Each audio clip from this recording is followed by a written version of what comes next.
And here's the truth. A significant part of these Christian terrorist voters who want to be known as Republican voters have done exactly what Biden has tried to rescue them or exempt them from having done. There was a Public Religion Research Institute poll that Charles Blow mentions here, published in November. And it found that nearly a third of Republicans agreed with this statement, quote, because things have gotten so far off track, true American patriots may have to resort to violence in order to save our country, end quote. That was almost a year ago, 10 months ago.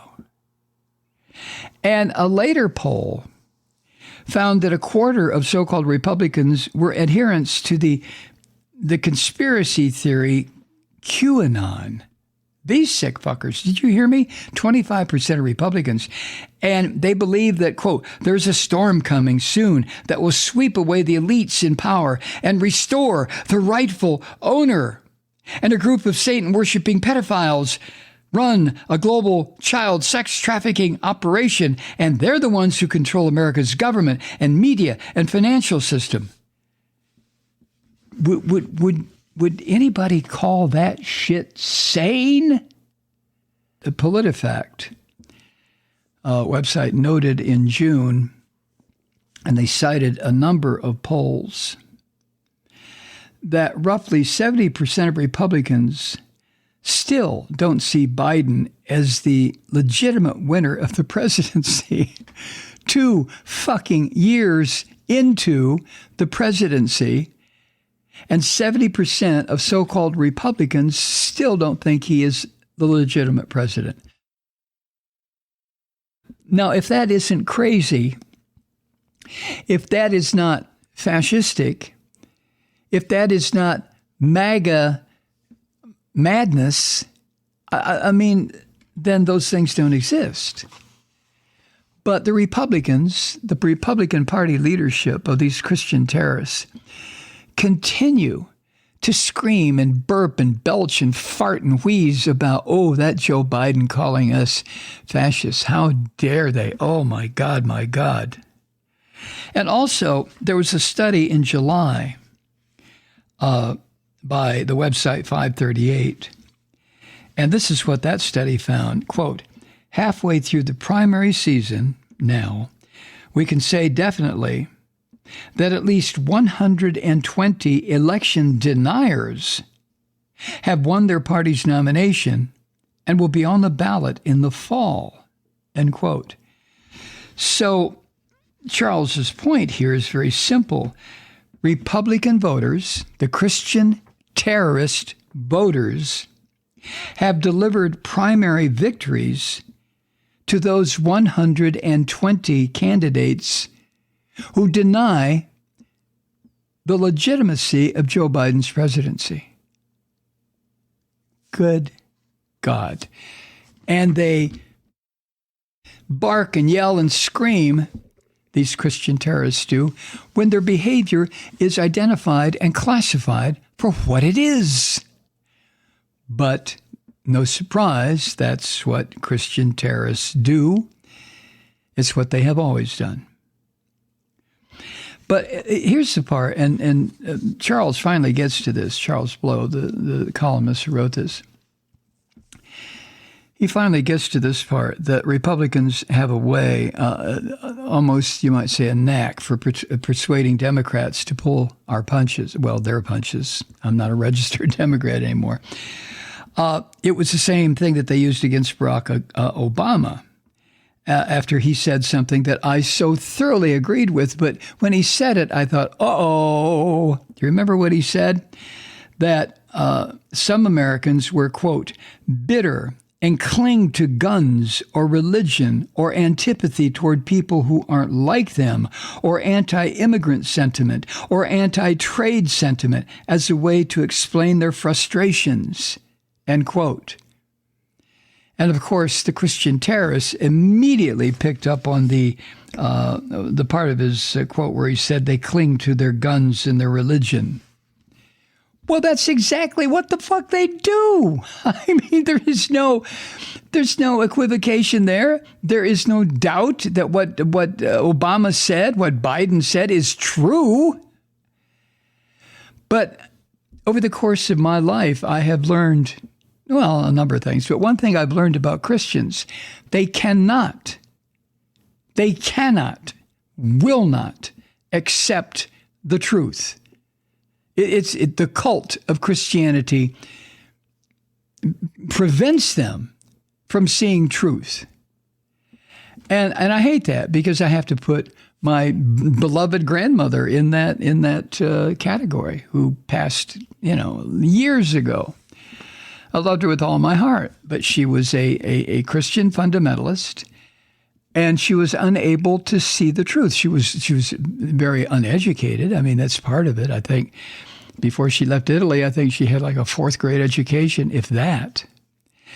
But I through observation and knowing Christians and participating in the Christian religion, and I could say this about all 3 Abrahamic religions, but it's not the Jews or the Muslims who have gone insane where it concerns politics in this country. It's Christians. So they enter into my scope, right?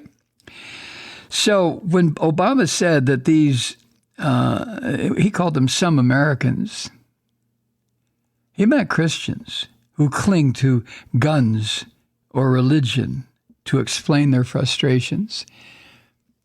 Absolutely, well, not to explain their frustrations, but to protect them from these terrible things they see, like immigrants and Jews and Muslims and foreigners and, trans people and gay folk.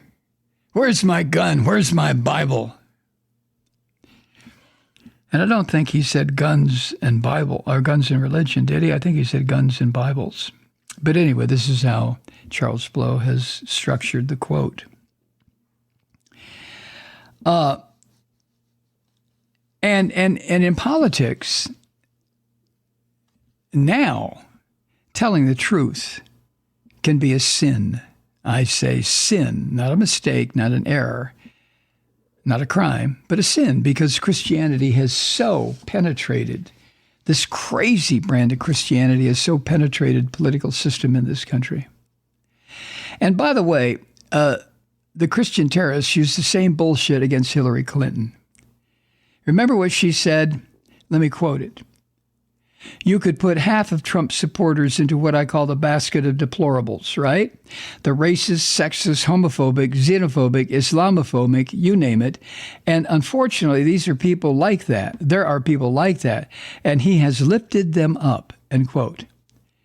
She was absolutely right, except for one thing. She underestimated the number. Half Trump supporters? No. Secretary Clinton, 92% of Trump supporters, if not 100%. And that's the thing. I mean, Trump has proved himself to be racist, sexist, homophobic, xenophobic, Islamophobic, all of it. And the people who follow him have got to subscribe to his belief system or they wouldn't follow him. Trump doesn't have a political philosophy in terms of getting things done for the country.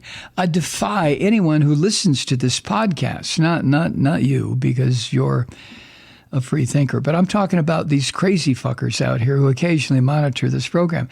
I defy them to come up with one thing, just one thing that Trump did that was based on good government judgment that benefited everybody in this country. One thing, that's all. That should be easy, right?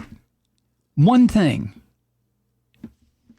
And I issue that challenge confidently because I know there is nothing.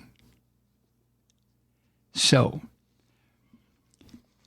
Blow closes with this. Democrats have got to stop falling for the line that calling out the dangers that some voters present to the country is somehow divisive, offensive, unfair attack on the innocent The innocent Trump supporters? Give me a fucking break. An innocent Trump supporter? And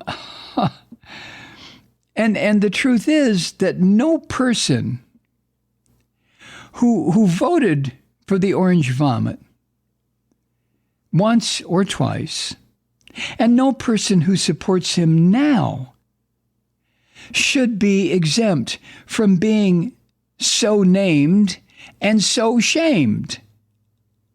This is what they are. They have declared it with their support. And Charles Blow closes with this. Biden doesn't owe Republicans an apology. They owe the country an apology. Hi, Truth Seekers. Mike Malloy here. As you know, we've switched formats and are now broadcast exclusively on the Progressive Voices Network. So that means you get fewer program interruptions, no corporate commercials, and lots of profanity. But our format change also means some of our radio listeners no longer hear the program.